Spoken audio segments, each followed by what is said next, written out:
Hey there, so today we have another review. This is a new beer from Left Hand. Really cool. Big left hand label. That's a good one, right? Show off that left hand. Real good. And it's a black IPA. I like the sort of modern kind of font they've done on it. Really crazy because like black IPA is not really that modern and like hype and fun, but they've done a sort of kind of like cool kind of label to it. 10%. There are no black IPAs, from what I understand, at least in my market at Total Wine. Broken String is a local brewery in Orlando that does make one that's quite tasty, but I haven't seen Self-Righteous, which is something Stone does, Self-Righteous Black IPA that they've redone, but I haven't seen it in my market. So, and that's actually pretty cool. Stone has actually done a lot of drops, fresh beer. But hey, we'll see how this one turns out. The best buy is about, not great. It's winter seasonal.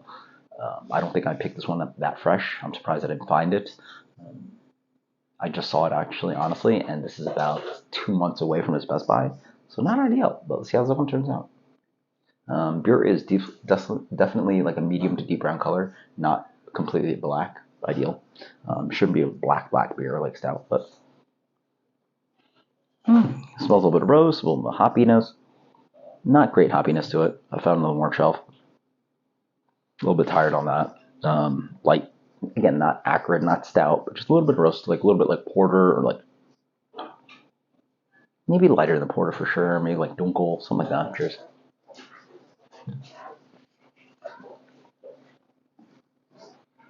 Okay, that's a tired IPA.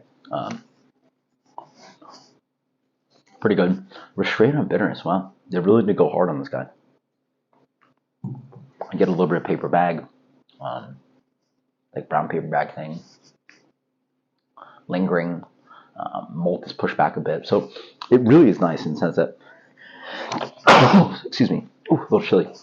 Um, the beer it really is a light beer for such a dark beer. Like that's the goal with black IPA. You should trick your eyes. Like I think a lot of people would think there's a lot much more dark character to this beer and chocolate coffee and stuff. It really has like more this kind of like light maltiness, almost like dunkel Schwarzbier, not even complex as Doppelbock. So what they really do is like color up a beer really good because like full blind, I think you're hard pressed to find a lot of dark flavors to this beer. Like I don't think you'd expect the beer to be this dark, but then again, what is this hoppy and bitter? What is this hoppy and bitter with a little bit of rose character, right? It has to be black IPA. So there's just a hint of this kind of rose character. I honestly wish it was a little bit aromatically intense, a little bit more complex, a little bit more bitter too. I wish it was more like one of the great combinations that like, man, one of the beers that like before I like really like pushed into craft beer was Whiskey Jack. Man, that beer was like so aromatic. Like Citra was fresh. It was like big orange rind with this little bit of chocolate like on the nose. So like it was also almost like chocolates. What do they call those? Like those Christmas chocolate smash thingies.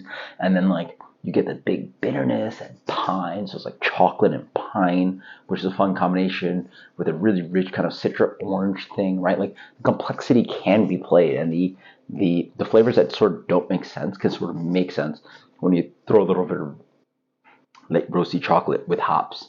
But here you sort of get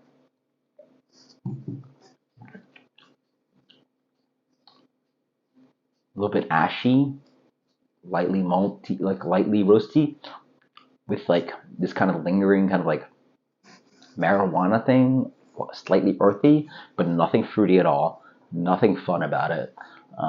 It sort of just sits on bass tones and bass tones. It sort of has this kind of not clashing, no, but just complement, sort of doesn't go like, how do I analogize this? Yeah.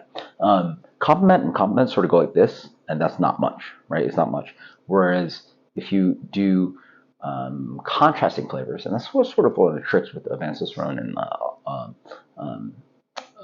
food and beer pairings is find really fun kind of contrast to sort of like do this and you're doing more, right? Like it's a 3D kind of a contraption now where there's more complexity versus where if you just put two things on top of each other, it's just more flavor on top of flavors that sort of like they sort of like meld into each other and they don't really do anything more. So what you're getting is like a little bit earthy, a little bit hoppy. I again, the freshness is, I'm a solid month and a half away from freshness, and I still don't trust the product. Um, eh, yeah, it's just like a little bit earthy, a little bit hoppy, a little bit ashy, a little bit soily, a little bit chocolatey, light kind of cocoa flavor. Like it's okay, but nothing crazy. It's fine beer. It's fine beer. 7%. I wish it was a little bit toned down with this bland of flavor, but it's an it's how do I say it? It's a mediocre. Yeah, that's word real quick. It's a mediocre temp at black IPA.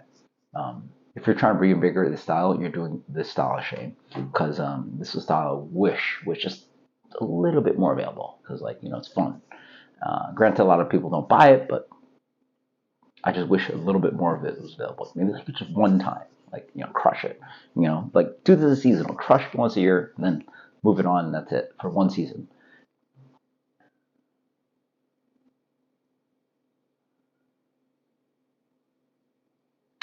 83, 83. That is left-hand black IPA. Unfortunate, a style that I really wish was more around. No fries don't work in Florida, unfortunately. So don't get any Wookie Jack. I wish I had that beer in my life. I miss that beer. Until next time, guys. Cheers, 83. Later.